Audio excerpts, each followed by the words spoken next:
নমস্কার বন্ধুরা, ভতেশ্বর study centre চ্যানেলে তোমাদের স্বাগতম।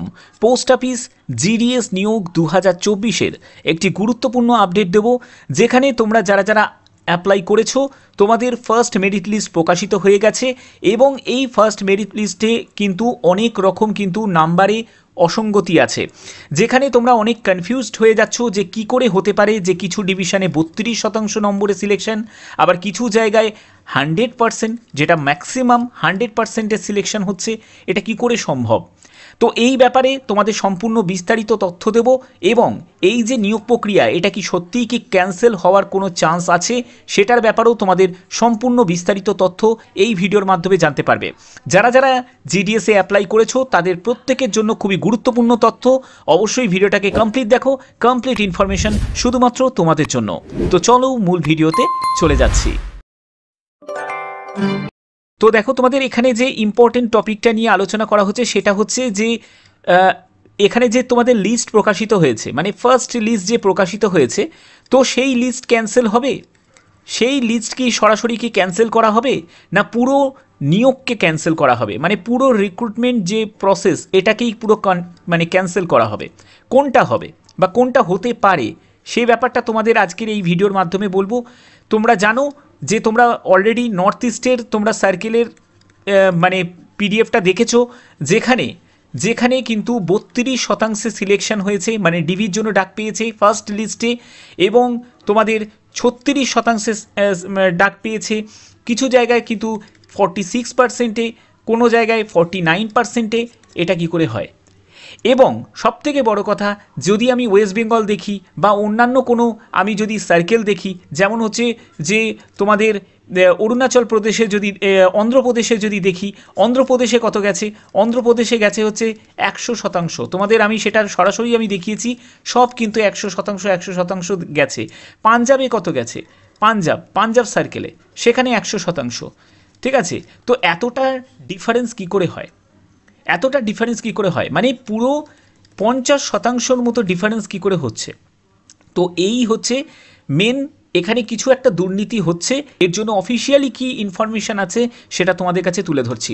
দেখো, এখানে তোমাদের যে নোটিফিকেশান, এই নোটিফিকেশানে কিন্তু একটা কথা কিন্তু এখানে উল্লেখ করা আছে যে ইম্পর্টেন্ট ইনস্ট্রাকশন। দেখো 10 নম্বর প্যারাতে যেখানে বলা হচ্ছে যে the department and engaging authority of each post reserve the right to modify, অর্থাৎ তারাই একমাত্র কিন্তু এটাকে মডিফাই করতে পারে বা কোনো রকম ক্যান্সেল দ্য নোটিফিকেশান, মানে এই নোটিফিকেশানটাকেই কিন্তু ক্যান্সেল করতে পারে, অথবা তোমাদের কিন্তু revise the number of post at any time without assigning any reason, মানে উইদাউট এনি রিজন ছাড়াই কিন্তু তারা এই পুরো পোস্টগুলোকে কিন্তু ক্যান্সেল করতে পারে এবং stop to engagement process all together, মানে পুরো মানে এঙ্গেজমেন্ট যে স্টপ মানে প্রসেসটাকেই কিন্তু তারা বন্ধ করতে পারে।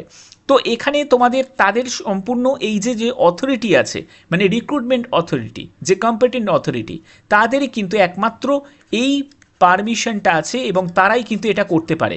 তার জন্য তোমরা অবশ্যই কিন্তু তোমরা পারলে তোমরা কিন্তু মেল করতে পারো।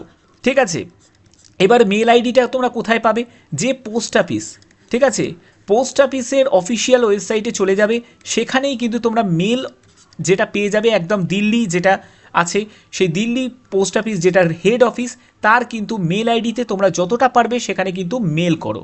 ঠিক আছে, এবং অবশ্যই তোমাদের সেই মেল আইডিটা আমি চেষ্টা করছি পরবর্তী তোমাদের কালকে আমি সেই মেল আইডিটা তোমাদের প্রোভাইড করে দেওয়ার, সেখানে তোমরা যতটা পারবে তোমরা মেল করো এবং তোমাদের এখানে তোমরা নতুন করে একটা রিক্রুটমেন্ট চাও এবং সেটা স্বচ্ছতা রেখে, যেটার জন্য তোমাদের যদি আবার নতুন করে যদি রিক্রুটমেন্ট প্রসেস যারা যারা অ্যাপ্লাই করেছে বা যারা আবার নতুন করে যারা অ্যাপ্লাই করতে চাইছে তারাও যাতে সুযোগ পায়, এবং সবথেকে বড় কথা যেটা দরকার সেটা হচ্ছে মার্কশিট। কারণ এই যে দুর্নীতিগুলো যেগুলো হচ্ছে এগুলোর মেন কারণ হচ্ছে যে মার্কশিট আপলোডের অপশানটা থাকছে না বলে। ঠিক আছে, তার ফলে কি হচ্ছে, অনেকে, আমি তোমাদের এটা কিন্তু আগেই বলেছিলাম যে অনেকে ফেক আইডি দিয়ে কিন্তু বিভিন্ন রকম তাদের আদৌ কিন্তু সেই নাম্বারটা কিন্তু নেই, সেই পার্সেন্টেজ অফ মার্কসটা কিন্তু সে পায়নি, কিন্তু সে ফিল আপটা করে দিচ্ছে। এবার ডিভিতে কি হচ্ছে না হচ্ছে সেটা তো নিশ্চয়ই তুমি যে বুঝতে পারছো না, ঠিক না?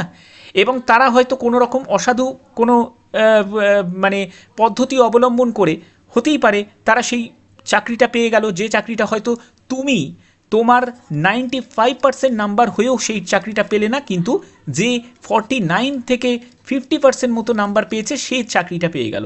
এই যে ডিফারেন্সগুলো, এই দুর্নীতিগুলো কিন্তু রীতিমতো এগুলো হচ্ছে। এটা শুধু এই বছর বলে নয়, এটা 2023-এও কিন্তু হয়েছে।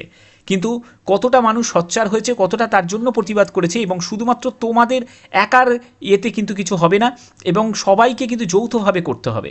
যারা যাদের ভালো নাম্বার আছে, আমি একটা কথা তোমাদের বলে রাখছি, যারা ভাবছো যে আমার তো ভালো নাম্বার আছে, 97% আছে, এর পরবর্তী লিস্টে নিশ্চয়ই আমার ডাক হয়ে যাবে, আমি বলবো তোমরাও কিন্তু এখানে পার্টিসিপেট করো, তোমরাও কিন্তু এর পেছনে যে বড় একটা চক্র নিশ্চয়ই আছে, তো সেটার জন্য তোমাদের কিন্তু সোচ্চার হতে হবে। যদি তোমরা সোচ্চার হও তাহলেই কিন্তু এটা ক্যান্সেল হতে পারে, আদারওয়াইজ কিন্তু কোনো রকমভাবে কিন্তু ক্যান্সেল করানো সম্ভব নয়। ঠিক আছে, তোমাদের মতামত কি অবশ্যই কিন্তু তোমরা এখানে আমাকে জানাতে পারো। তো যদি ভিডিওটা ভালো লাগে অতি অবশ্যই ভিডিওটাতে একটি লাইক করবে, চ্যানেলটিকে সাবস্ক্রাইব করে বেল আইকন অল করে রাখবে। এখনের মতো এটুকুই, টাটা।